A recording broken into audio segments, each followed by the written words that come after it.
What's going on, guys? Welcome back to the channel. My name is Matt, and in this video I really want to talk about something that's starting to make headlines. Are we in a recession? Is Canada in a recession?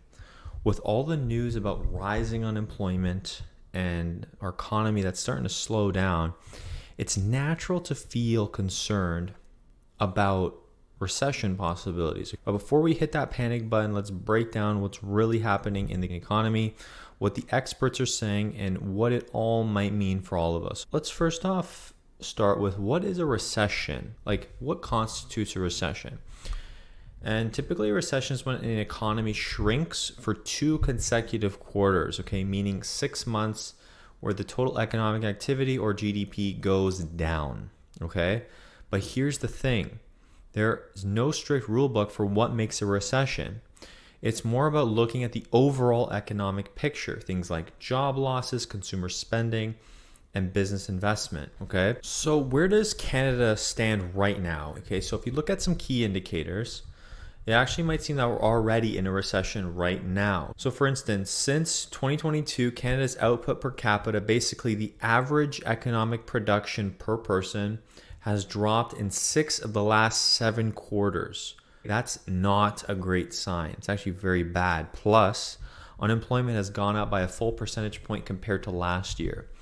So when you see that kind of increase and rise in unemployment, it's often an early sign or signal that a recession could be on the way or is already here. That's where the things get really tricky, right? So Canada's situation is a little bit unique, right? Where Canada really uses a different criteria to determine a recession compared to the United States. So while we're definitely seeing some red flags, it doesn't necessarily mean that we're in a full-blown recession. And one of the most confusing aspects of Canada's economy right now is the mixed signals we're getting. Okay, so on one hand, the GDP is still growing, right? Albeit, very slowly, very modestly, not like huge growth or anything, around 0.5%, according to some reports. And on the other hand, GDP per capita is falling. So how can both things be true? How can GDP grow, but GDP per capita fall? And the answer really lies in Canada's rapidly growing population. Okay, so over the last couple of years, Canada's population has grown and surged by about 1 million people each year, largely due to immigration. This influx of new people boosts the total economic output of the country because more people are working and producing goods and services. However, when you divide that total output by the number of people in the country, the average per person actually goes down. So while the overall economy might still be expanding, individuals might not feel the benefits as much. Another big concern is unemployment, right? So after reaching a record low in 4.9% in 2022, unemployment has been creeping back up. And as of June of 2024, it's at 6.4%, and it's even higher among young people and recent immigrants to the country. For those aged 15 to 24, the unemployment rate is nearly 14%, which is one of the worst rates that we've seen in decades, okay? And we've obviously talked about this at length with regards to youth unemployment being really high and how young people won't be able to find jobs for years, for sure.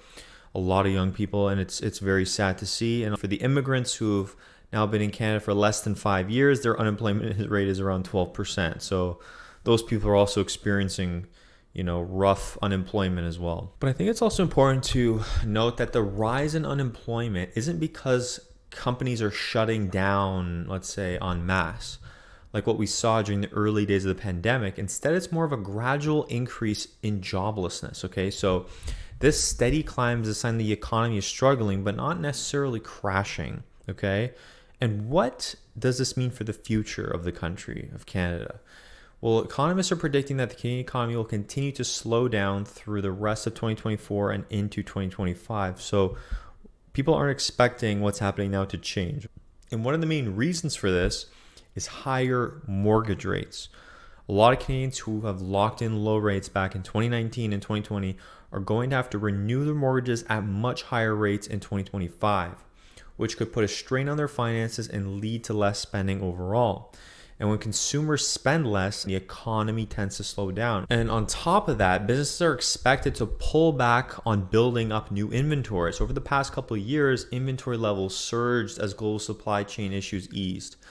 But now businesses are really likely to slow down and return to a more normal level, which could also contribute to more of a sluggish economy.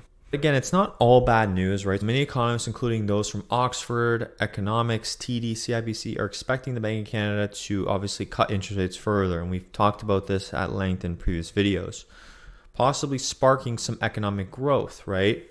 Those lower interest rates can stimulate the economy. But if rates do come down, it could make borrowing cheaper and encourage more spending, more investment in the economy. In fact, some forecasts suggest that by late 2025, Canada's benchmark interest rate could be as low as 2.75%. Okay, that would be really interesting to see. Now, obviously, this could be very beneficial for people who are homeowners or people who are looking to buy a home, right? And falling interest rates combined with a potential drop in house prices might create a lot of opportunity for the financially prepared buyers to enter the market. And experts are even predicting that Canadian average home prices could drop by around 5% from the second quarter to the fourth quarter of this year. So we might see lower prices at the end of this year, okay? And then perhaps even lower leading into 2025 and then the end of that year. So let's sum this all up, all right? So is Canada in a recession? Not exactly, okay? We're definitely in a challenging economic period with some pointing towards a slowdown, but most economists don't think we're heading into a severe downturn, okay? Now, that being said, economists can be wrong, okay? I personally think we're in a recession right now, even though economists don't think that. I just have the feeling that it's started and we're in it right now, and we're kind of still at the beginning of it. And I think it's going to be more clear as time moves on, because I think the next couple of years are going to be very tough for people, especially with higher mortgage rates, rising unemployment, which I think will happen. But obviously there's hope that things turn around, right? I'm not like praying for these things to happen, right? I'm just, all the stuff that I'm reading and talking about on a daily basis leads me to believe that we're going to see a couple of really tough years for people, right? Payment shock, higher interest rates, more joblessness, higher unemployment. Like, it's all going to create not a great scenario for people who are earning good incomes. They might lose their income. It all leads to one thing. If people earn less, they spend less. And then if people spend less, the economy doesn't do as well. And then people get laid off, recession happens. So I do think things will unfortunately get worse, but I do think those things have to happen for us to get into a good economy again, for the next leg of the economy where we see growth, where we see lots of investment in businesses. Again, the next rise in home prices for the next generation to start building equity. All of these things take time, but I think with what's happened over the past 5 years with the pandemic, things got too crazy, too wild, too much money flooded the system, assets went crazy, and now it's time for things to correct and slow down for a while, because it was too hot, too crazy, and this is how normal cycles work.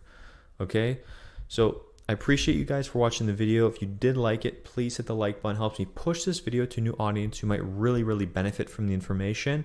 And of course, subscribe if you guys want to keep up to date with mortgages and real estate in Canada. That's what I focus on. If you want to work with me directly, I'll put my information down below for you guys, and I will see you in the next video. Take care.